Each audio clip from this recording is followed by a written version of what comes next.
When developing your business plan, you want to learn and also assess the industry which you will be operating. One of the tools that we can use is the Porter's 5 Forces model. It identifies 5 forces that act on every company. Threats of new entrants. The intensity of rivalry within the industry.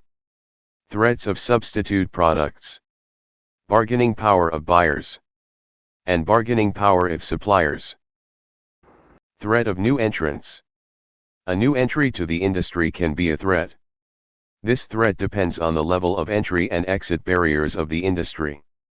The level of entry barriers will determine whether it is strong enough to prevent a lot of new company to jump in and compete, or whether it is particularly weak, and the market could easily be flooded with bunch of new competitors. The level of exit barriers will determine the likeliness of the company to stay in the industry. Whether it is easy or it is hard to leave the industry. Threats of new entrants could be high when capital requirements to start a business is low, customers can easily switch to other companies or low switching cost, key technology is not hard to acquire or is not protected well, and the product is not differentiated. There are 4 scenarios. First is high entry barriers, low exit barriers. In this scenario, it is hard to join the industry, but easy for companies to leave it. Second is high entry barriers, high exit barriers. It is hard to join the industry, and it is also hard to leave it. Not many could join the industry, but most of them who are already in, will be stuck in it. Third is low entry barriers and low exit barriers. This is where the industry is easy to join and easy to leave. Lastly, low entry barriers but high exit barriers. Easy to get in, hard to get out. Many can join the industry, but most will be stuck in it. Intensity of rivalry within the industry. It means the intensity of competition among existing competitors in the market, and this intensity of rivalry depends on the number of competitors and their capabilities.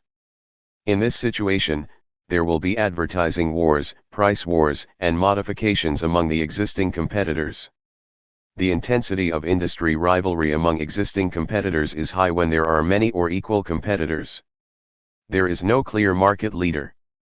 Customer have low switching cost. Exit barriers are high and rivals stay and compete. And the industry is growing. Threat of substitute product. The threat of substitute product refers to the ability of the customer to use different product instead of yours, to solve the same problem or meet the same needs. Now that doesn't only mean that the customer change from drinking Pepsi to drinking Coke. It can also means changing from drinking Pepsi to drinking coffee. If a customer drinks Pepsi for the caffeine content, they could change to coffee. This threat of substitute is often overlooked by new entrepreneurs who says they come in with a brand new product with new invention. The first microwave competed with the conventional oven, even it is a brand new invention. Because the conventional oven was the substitute product. In business, you have your suppliers and your buyers. Suppliers are the one that sell to you the product for you to sell to the customers. Or raw material for you to make your product. Buyers are the one who buys from you. Your customers. So suppliers sell to you, and you sell to customers. The last 2 forces models are bargaining power of suppliers and bargaining power of buyers. Bargaining power of buyers can be referred to as a potential buyers that have the capability to bargain down the prices charged. It can be a threat as it can dictate the business organization.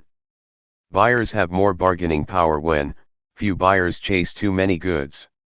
Buyer purchases in bulk quantity. The product is not differentiated. Buyers' switching cost to a competitor's product is low. Low shipping cost. And buyers are price sensitive. Bargaining power of suppliers refers to how much power your supplier has to negotiate price and other terms.